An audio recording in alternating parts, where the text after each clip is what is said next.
Je suis le bon berger qui donne sa vie pour ses brebis.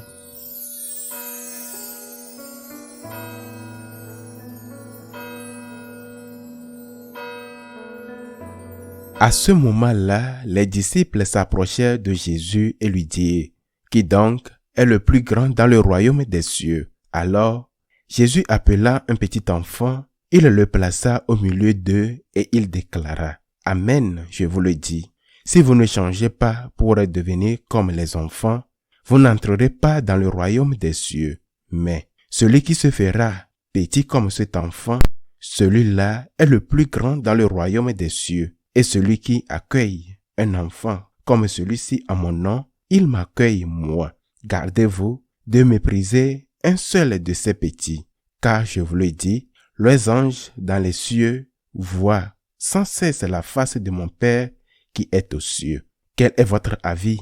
Si un homme possède 100 brebis et que l'une d'entre elles s'égare, ne va-t-il pas laisser les 99 autres dans la montagne pour partir à la recherche de la brebis égarée?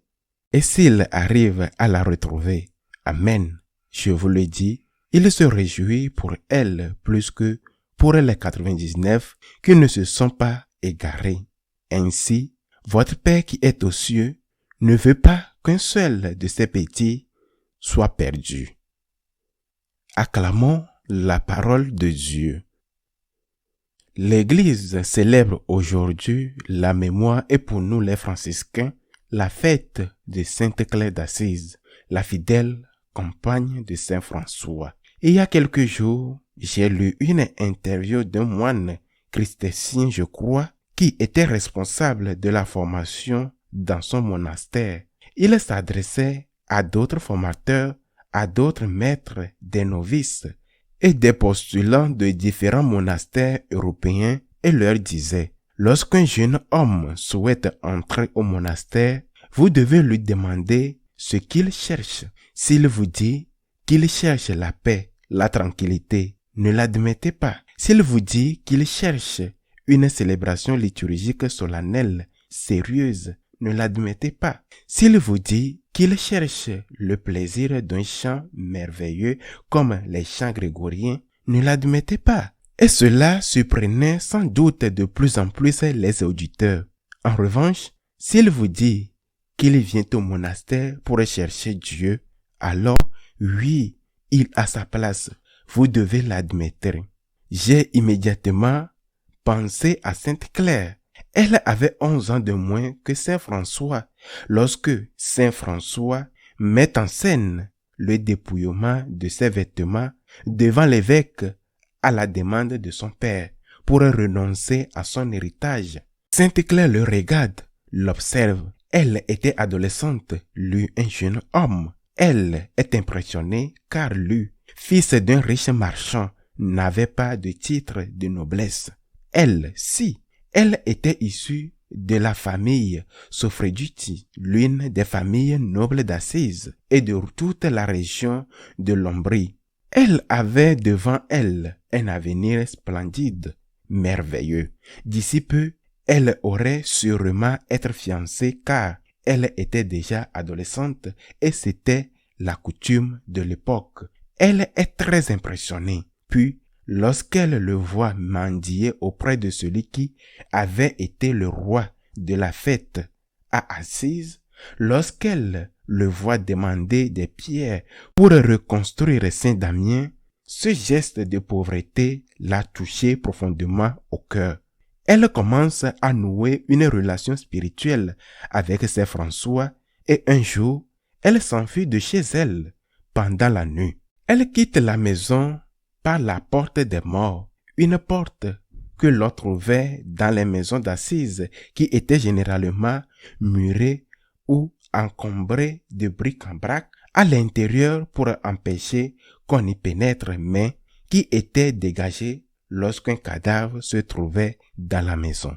C'était la seule porte par laquelle elle pouvait sortir, car la porte principale était fermée à clé par son père.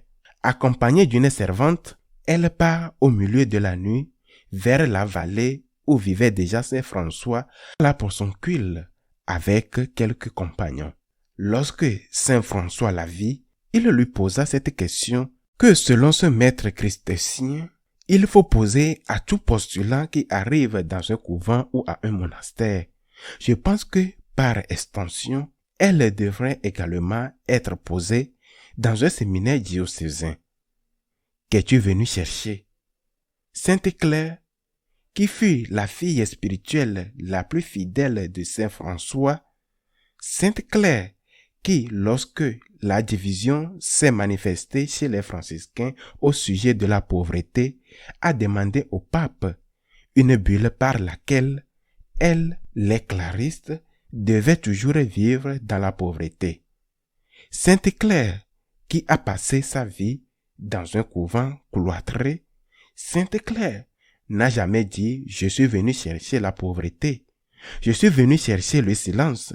Sainte Claire a dit « Je suis venu chercher Dieu ». Tout est là. Des siècles plus tard, une sainte, une figure majeure de la spiritualité comme Sainte Thérèse disait « Dieu seul suffit ». Mais Saint François avait déjà laissé, je ne sais pas si c'était sous l'inspiration de Sainte Claire, cette phrase qui les caractérisait « Mon Dieu est mon tout ». Et cela vaut bien sûr pour ceux qui aspirent à la consécration. On ne se consacre pas à être missionnaire, on ne se consacre pas à être enseignant, on ne se consacre pas à être prédicateur, on ne se consacre pas à être pasteur d'âme dans une paroisse, non. On se consacre à Dieu. C'est pour Dieu que tu es missionnaire.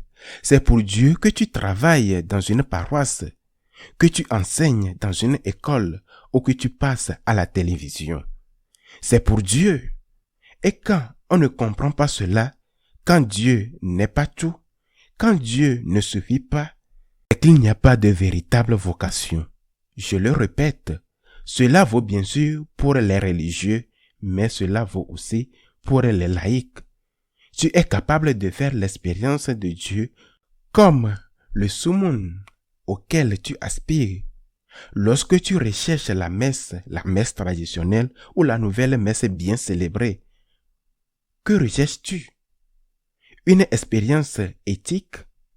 Lorsque tu souhaites que l'Église propose des chants dignes, comme il se doit, que recherches-tu? Une expérience auditive? Autrement dit, lorsque tu recherches les choses belles, justes, bonnes, que recherches-tu? Car si tu ne recherches pas Dieu en toutes choses, tu te trompes. Dieu seul suffit. Cela vaut aussi pour les laïcs, pas seulement pour les religieux. Lorsque tu recherches à avoir des enfants ou à avoir un bon travail, tu recherches quoi? Personne ne peut te donner le bonheur que seul Dieu peut te donner. Le cœur humain possède, comme s'il s'agissait d'un foyer, d'une maison, d'un bâtiment, de nombreuses pièces. Une pièce est occupée par le travail, une autre par la famille, une autre encore par le repos. Mais il y a une pièce que Dieu, seul Dieu peut occuper. Et tant que Dieu n'occupe pas cette pièce, ton cœur restera toujours inquiet, insatisfait. Quoi que tu fasses, quoi que tu recherches, quoi que tu trouves, au bout d'un certain temps, tôt ou tard, l'insatisfaction refait surface.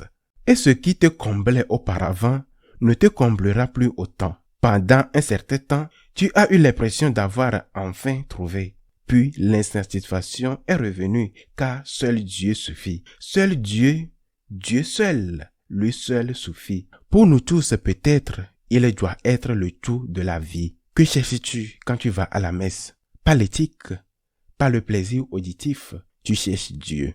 Il doit en être ainsi pour le laïc, pour le religieux, pour le prêtre, tout comme Saint François l'a demandé à Sainte Claire. Qu'es-tu venu chercher? Elle a vu juste car elle est allée au cœur des choses.